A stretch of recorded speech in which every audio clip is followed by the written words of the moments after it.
आज हम एक ऐसी बैटल के बारे में बात करने वाले हैं जो कि हुई थी जेजू आइलैंड पे, जिसका कि हर कोई वेट कर रहा है। जी हाँ, आज हम डिस्कस करने वाले हैं सोलो लेवलिंग मानवा को। तो अगर तुम्हें भी सोलो लेवलिंग पसंद है तो चैनल को सब्सक्राइब करके रखना। बाकी बिना किसी देरी के वीडियो को स्टार्ट करते हैं। तो जैसा कि हम सीजन 1 से ही जानते हैं कि हमने एपिसोड 1 में जेजू आइलैंड में देखा था कि बहुत सारी चींटियों को मारने के लिए काफी सारे हंटर गए हुए थे, लेकिन वो वहां पे सफल नहीं हो पाते और उनको वहां से जाना पड़ता है। और हंटर एसोसिएशन अभी तक 3 रेड ऑलरेडी यहाँ पे करा चुकी है ताकि वो इन चींटियों को जेजू आइलैंड से हटा सके, लेकिन अभी तक यहाँ से वो नहीं हटा पाए और उनकी तीनों की तीनों रेड फेल हुई हैं। लेकिन यहाँ पे एक और रेड कराने की तैयारी की जाती है जिसमें कि जिन्वू को भी पूछा जाता है, लेकिन जिन्वू साफ मना कर देता है क्योंकि यहाँ पे ऑलरेडी कोरिया और जापान के 17 एस रैंक के हंटर जा रहे होते हैं। तो जिन्वू को लगता है कि जब इतने सारे एस रैंक के हंटर जा रहे हैं तो उसकी वहां पे जरूरत नहीं पड़ेगी। लेकिन जिन्वू ने जो सोचा था वो वहां पे नहीं होता और वहां पे बहुत ही भयंकर तबाही मच जाती है। एक एक हंटर बुरी मौत मरता है। तो फाइनली जिन्वू को वहां पे जाना ही पड़ता है। आखिर ये 4th रेड क्यों प्लान की जाती है? तो ये 4th रेड इसलिए प्लान की जाती है क्योंकि जापान में एक उड़ती हुई चींटी पाई जाती है और वो चींटी वही चींटी है जो कि भाई साहब हमें जेजू आइलैंड पे देखने को मिली थी। और ये चींटी फिलहाल तो मरी हुई है, लेकिन भाई चींटी इतनी ज्यादा पावरफुल है कि एक ए रैंक के हंटर के बराबर है। लिटरली जापान की भाई जो हंटर एसोसिएशन है वो उस चींटी को देख के उनकी लिटरली फट जाती है क्योंकि वो चींटी धीरे धीरे इवॉल्व हो रही थी और लिटरली वो इतना इवॉल्व हो चुकी थी कि उसके पंख आ चुके थे और वो उड़ के कहीं पे भी जा सकती थी, जिसकी वजह से वो इस रेड को प्लान करते हैं। और जैसे मैंने तो बताया कि भाई ये जो चींटी है ये एक ए रैंक के हंटर के बराबर है। सोच ही सकते हो कि अगर वो जेजू आइलैंड से उड़ के कहीं और जाती है तो वो बहुत भयंकर तबाही मचा सकती हैं। बस इसी वजह से वो इस रेड को प्लान करते हैं और जाते हैं कोरिया के पास, यानी कि जापान वाले कोरिया के पास पहुंच जाते हैं एक मास्टर प्लान लेके, ताकि वो जेजू आइलैंड पे जो एंट क्वीन है उसको मार सके। उनका प्लान काफी सिंपल होता है कि हमने पिछले 3 रेड में ये नोटिस किया है कि जब भी कोई हंटर वहां पे पहुंचता है जेजू आइलैंड पे तो चींटियां उनको सेंस कर लेती है और सीधा हमला करने चली जाती है हंटर्स की तरफ। इस टाइम पे वो क्वीन आंट को अकेला छोड़ देती हैं, जिसको कि सिर्फ 4 और चींटियां गार्ड कर रही होती हैं। तो अगर किसी तरीके से हमारे जो जापान के सोल्जर हैं वो ध्यान भटकाएंगे उन चींटियों का, और तुम यानी कि कोरिया वाले जो सोल्जर्स हैं यानी कोरिया वाले जो हंटर्स हैं वो जाके वहां पे एंट क्वीन पे हमला कर देंगे और ये सबसे आसान तरीका होगा एंट क्वीन को मारने के लिए।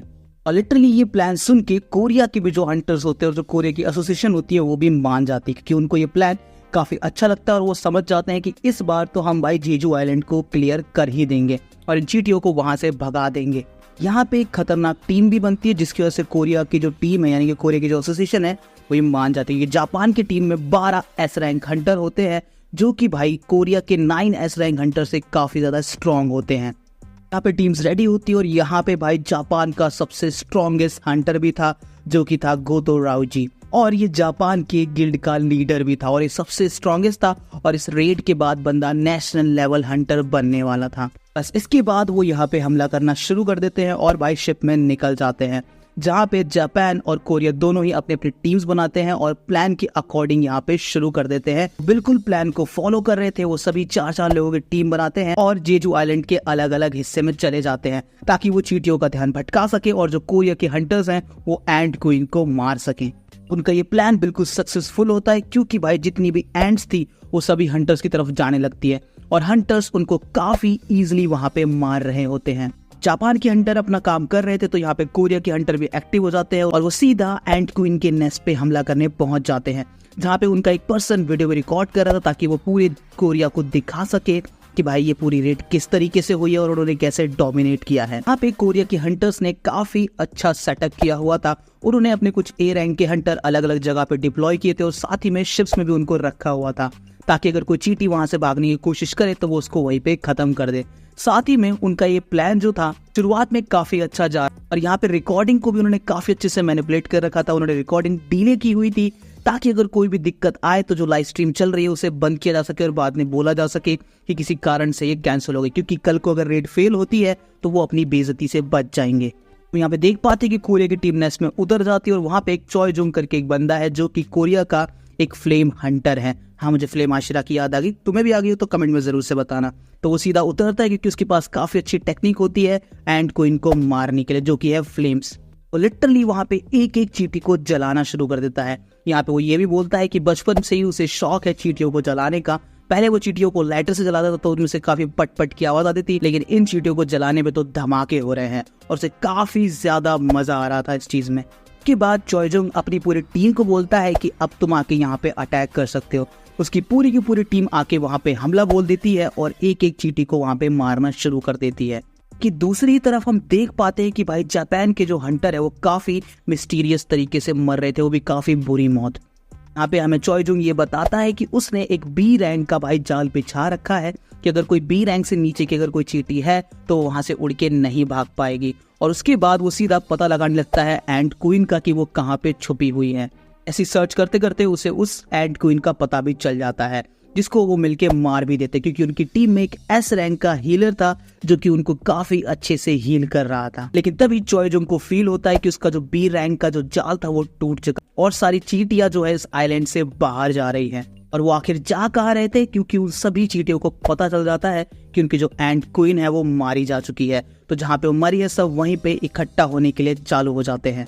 लिटरली भाई इस बीच हम देखते हैं कि सारे एस रैंक हंटर बीच में ही अटक जाते हैं क्योंकि उनको बहुत ज्यादा पावर फील हो रही थी और ये पावर थी एंट किंग की। तो ये वही एंट किंग है जो कि भाई जापान के एस रैंक हंटर को चुन चुन के मार रहा था। मैं यहाँ पे यही बताया जाता है कि भाई जैसे जैसे एंट किंग एस रैंक के हंटर्स की तरफ बढ़ रहा था वैसे वैसे भाई उनके दिलों में मौत का डर भी बढ़ रहा था। और हम यहाँ पे देख पाते हैं कि जिन्हों की जो बंदी है वो भी अपने घुटनों पे आ जाती है। उसका रीजन ये था क्योंकि भाई वो एंट किंग की जो पावर है उसको बर्दाश्त ही नहीं कर पा रही थी, इतना ज्यादा भाई ऑरा उसमें से निकल रहा था। और इस चीज को देख के मादोम तुरंत कहता है कि भाई हमें इस चींटी को जल्द से जल्द मारना पड़ेगा, तो ये हम सबको खत्म कर देगी। लेकिन इससे पहले कि वो कुछ करता एंट किंग उसके पास पहुंच जाता है और लिटरली सभी एस रैंक के हंटर के पास से होके वो एंट क्वीन के पास पहुंच जाता है। और जब वो ऐसा करता है तो भाई लिटरली एक भी एस रैंक का हंटर हिल तक नहीं पाता है, जैसे कि वो सब वहां पे जाम हो चुके हों। भाई लिटरली जब एंट किंग अपनी एंट क्वीन को मरा हुआ देखता है तो भाई वो इतना ज्यादा गुस्सा हो जाता है, एकदम पागल हो जाता है और एस रैंक के हंटर्स को वहां पे जो जो मौजूद है उनको भाई बहुत ही बुरी तरीके से मारने लगता है। लिटरली वो जिन्हों की गर्लफ्रेंड को एक ही यानी कि चाय को एक ही मुक्के में भाई इतना घायल कर देता है कि वो दोबारा उठ तक नहीं पाती है लड़ने के लिए। एक के मादम बहुत ज्यादा गुस्सा हो जाता है और सीधा चाय की तरफ बढ़ने लगता है, लेकिन तभी वहां पे एंट किंग पहुंच जाता है और जैसे ही एंट किंग उस पर हमला करता है तो मादम अपनी शील्ड बीच में अड़ा देता है।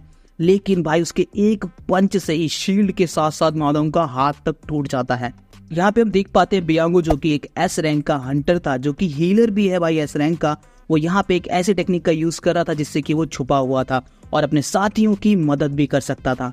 मूव का नाम था कैमोफ्लेज और इससे ही वो मदद कर रहा था जो भी लोग घायल हुए थे उनको हील करने में। लेकिन पता नहीं कैसे एंट किंग उसकी भी प्रेजेंस को फील कर लेता है और उसके बाद सीधा उसके पास पहुंच के उसको भी मार देता है। देख के भाई योनहो की भी फट जाती है और वो लिटरली सीधा अपने 20 मोड में आ जाता है ताकि वो किंग को यानी कि एंट किंग को मार सके और सीधा एंट किंग पे हमला कर देते हैं भाई। बट एंट किंग उसको हवा में ही पकड़ लेता है, लिटरली हवा में ही भाई यहाँ पे उनकी फॉर्म भी चेंज आती है। वो 20 मोड से अपने नॉर्मल मोड में आ जाते हैं और एंट किंग उनसे एक क्वेश्चन पूछता है कि तुम्हारा किंग कौन है, मैं उसे मारना चाहता हूँ। लेकिन ये चीज किसी को भी समझ में नहीं आती कि एंट किंग आखिर क्या पूछना चाह रहा था। और तभी हम देख पाते हैं कि एंट किंग को गोतेरोज़े की एक प्रेजेंस फील होती है बहुत ही पावरफुल। इसके बाद वो उस एस रैंक के हंटर को छोड़ के सीधा वहां पे भागने लगता है और वहां पे पहुंचने की कोशिश करता है और लिटरली वो इतना फास्ट था कि भाई हवा की तरह एकदम निकल जाता है उनके सामने से। हम यहाँ पे देख पाते हैं कि गोतेरोज़े अपने फ्रेंड्स और अपने गिल्ड के जो मेंबर्स हैं उनकी डेड बॉडीज को ढूंढ रहा होता है,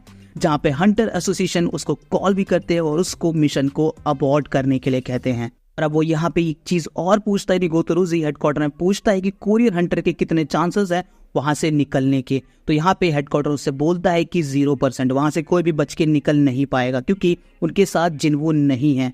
और वो इसलिए ऐसा कहता है क्योंकि पहले गोतेरोज़े और जिन्वो की बैटल होने वाली थी, लेकिन उनके जो गिल्ड के मेंबर्स है और बाकी जो पर्सन है वो उस बैटल को रोक लेते ताकि वो कोई भी डैमेज नहीं चाहते थे। लेकिन उस फाइट ने भाई अपने गोतेरोज़े की बिल्कुल फट दी थी जिन्वो की पावर्स को ही देख। गोतो को एकदम से वैसी ही प्रेजेंस अभी यहाँ पे फील होती है जो कि जिन्वो से उसको फील हो रही थी। उस प्रेजेंस को फील करके गोतो सीधा अपने टीम मेंबर को कहता है कि तुम्हें डेल्टा टीम ज्वाइन कर लेनी चाहिए अभी के अभी। वो ऐसा इसलिए कहता है क्योंकि भाई वो उसकी कोई भी मदद वहां पे नहीं कर सकता था क्योंकि ये भाई अब जो बैटल होने वाली थी ये पावर की बैटल थी। देख पाते हैं कि भाई एंट किंग गोतो के बिल्कुल सामने पहुंच जाता है इसके बाद लिटरली एंड किंग गोतोरो से पूछता है कि क्या तुम इंसानों के किंग हो, तो भाई लिटरली गोतो उसको कहता है कि हाँ मैं किंग हूँ। लिटरली भाई एंड किंग उसको बहुत ही बुरी तरीके से मारता है और यहाँ पे एक ही बार में अपना नेशनल हंटर मारा जाता है एंड किंग के हाथों। तभी हम यहाँ पे जिनवू को देख पाते हैं जिसको कि एक प्रेजेंस फील होती है क्योंकि उसका शैडो सोल्जर उसको वहां से एक विजन दिखा रहा होता है। वो देख के शॉक हो जाता है कि सभी वहां पे बहुत मुसीबत पे है और लिटरली सबका बहुत बुरा हाल हो चुका है। और ये देख के वो सीधा एक्सचेंज कहता है। अब एक्सचेंज जिनवू की एक ऐसी एबिलिटी है कि उसका शैडो सोल्जर जहां पे भी होगा वो एक्सचेंज बोल के उस जगह पे पहुंच जाएगा अपने शैडो सोल्जर से स्विच करके। जिनवू वहां पे तुरंत ही पहुंच जाता है और वो जो एंड किंग होता है वो कैमरामैन की तरफ बढ़ रही होती है। फिर हम देख पाते हैं कि भाई जिनवू अपनी शैडो आर्मी के साथ वहां पे पहुंच चुका था और इससे पहले कि एंड किंग कैमरामैन के ऊपर हमला करें, इग्रिस अपनी तलवार एंड किंग में घुसा देता है। इसके बाद बैटल शुरू होती है एंड किंग जिनवू प्लस उसकी शैडो आर्मी की। और लिटरली जिनवू की प्रेजेंस को फील करते ही एंड किंग सीधा उसके सामने आके सेम क्वेश्चन पूछता है और वो ये बोलता है कि क्या तुम इंसानों के किंग हो, क्योंकि जिसने लास्ट टाइम बोला था वो तो इतना पावरफुल नहीं निकला। तो जिनवू सिंपली उससे कहता है अच्छा तो तुम बोल भी सकते हो। लिटरली दोनों ही अपनी पावर का शो ऑफ करना शुरू कर देते हैं और एक दूसरे को पंच मारना शुरू कर देते हैं। उनके पंच से जो वाइब्रेशन जनरेट हो रही थी उससे एस रैंक के और जो बाकी हंटर्स थे वो ये कह रहे थे कि भाई ये कोई एस रैंक हंटर की तो फाइट नहीं है, ये उससे भी ऊपर की फाइट है। उस पंच से चारों तरफ तबाही मच जाती है और लिटरली बहुत ज्यादा धुआं धुआं हो जाता है।